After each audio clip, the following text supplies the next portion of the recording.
Refinery को लेकर बोलने का अधिकार सिर्फ वसुंधरा जी को है, बाकी किसी को है नहीं। ये ठीक कह रहे हैं वो, वसुंधरा जी को है तो बहुत अच्छी बात है ना, हमारी तो नेता है। तो हम क्या बोल रहे हैं, हमने कोई बोला नहीं कुछ भी। हमने तो यही बात कार्यकर्ताओं के बीच में कही है कि इससे हमको फ़ायदा है। वो गहलोत साहब ने जो निर्णय किया वो घातक था, हमारे लिए नुकसान का था। एक काम करो, नहीं बोलना हमको। अशोक गहलोत जी बहुत बड़े आदमी हैं, 3 बार के राजस्थान के मुख्यमंत्री हैं, केंद्र में भी मंत्री रहे, बहुत बड़े आदमी हैं और मैं उनकी व्यक्तिगत रूप से इज्जत भी करता हूँ।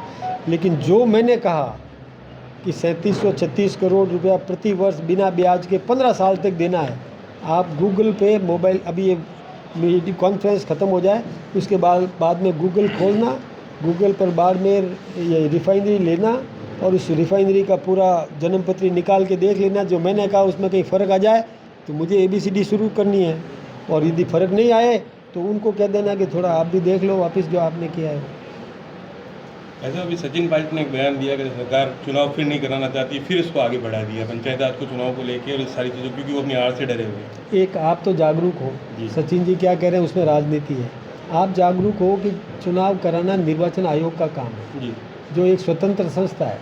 वो जिस दिन चुनाव की घोषणा कर देगी हम तो मैदान में चुनाव लड़ने के लिए आना ही पड़ेगा, इसलिए हमारे खिसकाने से थोड़ी खिसकता है।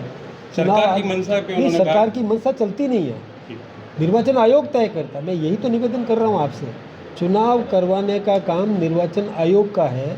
वो अपने आप में एक निष्पक्ष स्वतंत्र संस्था है, वो चुनाव करवाती है, वो चुनाव करवा दे, कल करवा दे। हम तो वैसे क्या- एक स्थानीय मुद्दा है कांग्रेस कार्यालय को लेके, जिसमें आपके दो नेता आमने सामने, एक नेता का कहना है कि हमने इसके खिलाफ इंक्वायरी कंडक्ट करी, दूसरा कह रहा है उनका व्यक्तिगत मामला है। तो ये कहीं सामंजस्य कमी है या फिर पार्टी दोनों अपने समाज है वो लगातार, वहाँ के जो परिवार है वो विरोध कर रहे हैं उसका। और वो भाजपा के स्थापना दिवस पे यहाँ आते हैं, उनको दुपट्टे पहनाए जाते हैं, उनको कहा जाता है कि आपका सारा काम होगा, लेकिन दो नेता अपनी दोनों अलग अलग राह हैं। थोड़ी मैं जानकारी कर लूँगा, जानकारी होने के बाद ही मैं बता सकूँगा। जिस विषय की जानकारी नहीं है मैं कुछ भी कह दूँगा तो ठीक नहीं होगा। ठीक है सर, चुनाव नहीं होने की वजह से चुनाव आयोग को करोड़ों का नुकसान हो रहा है, जिसमें चाहे स्याही हो चाहे पेपर हो वो मंगवा लिए गए हैं, चाहे मशीनें मंगवा ली गई है, करोड़ों रुपए का नुकसान हो रहा है। ये निर्वाचन आयोग का काम है, उसमें सरकार या मदन राठौड़ या भारतीय जनता पार्टी का लेना देना नहीं है।